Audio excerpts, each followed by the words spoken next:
Assalamualaikum warahmatullahi wabarakatuh. Perkenalkan, saya Sani Sarah Purwitasari, NIM 210611100146 dari kelas 1E Program Studi Pendidikan Guru Sekolah Dasar Fakultas Ilmu Pendidikan Universitas Trunojoyo Madura.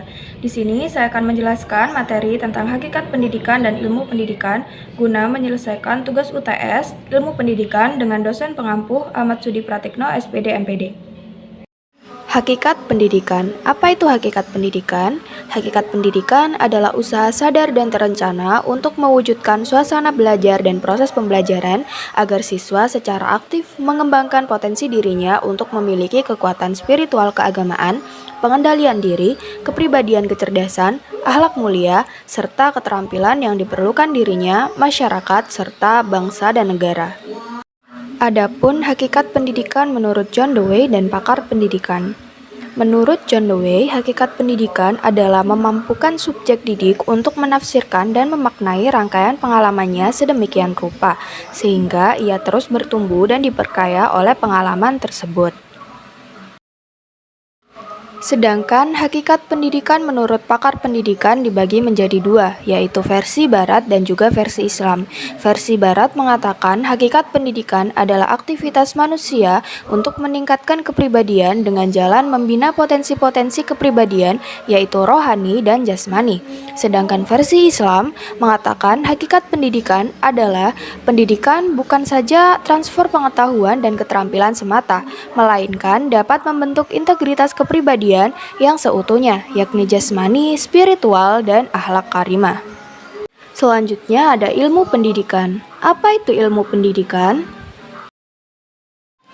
Ilmu pendidikan menurut Carter V. Good adalah suatu bangunan pengetahuan sistematis yang mencangkup aspek-aspek kuantitatif dan objektif dari proses belajar dan juga menggunakan instrumen secara seksama.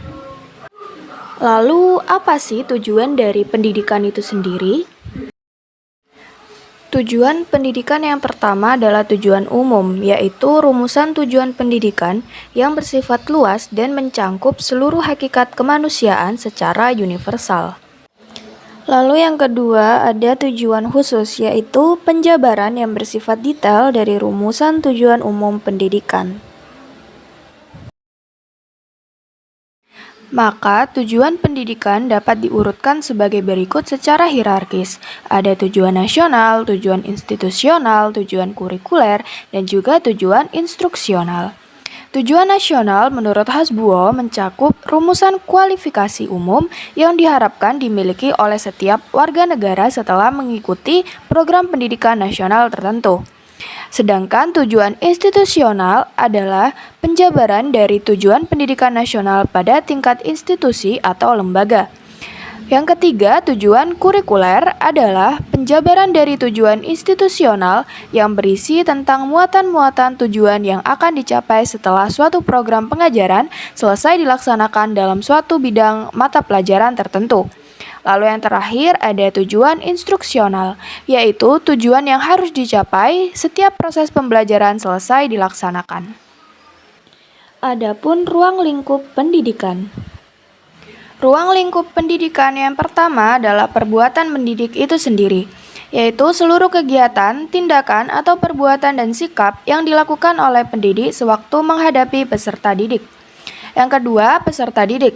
Peserta didik merupakan pihak yang merupakan objek terpenting dalam pendidikan. Yang ketiga ada dasar dan tujuan pendidikan, yaitu landasan yang menjadi fundamen serta sumber dari segala kegiatan pendidikan ini dilakukan. Yang keempat ada pendidik, yaitu subjek yang melaksanakan pendidikan. Yang kelima ada materi pendidikan, yaitu bahan atau pengalaman belajar yang disusun sedemikian rupa untuk disajikan atau disampaikan kepada peserta didik.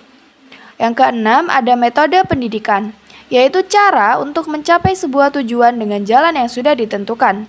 Metode pendidikan adalah seperangkat cara, jalan, dan teknik yang digunakan oleh pendidik dalam proses pembelajaran. Yang ketujuh ada evaluasi pendidikan, yaitu memuat cara-cara bagaimana mengadakan evaluasi atau penilaian terhadap hasil belajar peserta didik. Yang kedelapan ada alat-alat pendidikan, yaitu hal yang tidak saja membuat kondisi-kondisi yang memungkinkan terlaksananya pekerjaan mendidik, tetapi alat pendidikan itu telah mewujudkan diri sebagai perbuatan atau situasi. Yang terakhir, yang kesembilan adalah lingkungan pendidikan.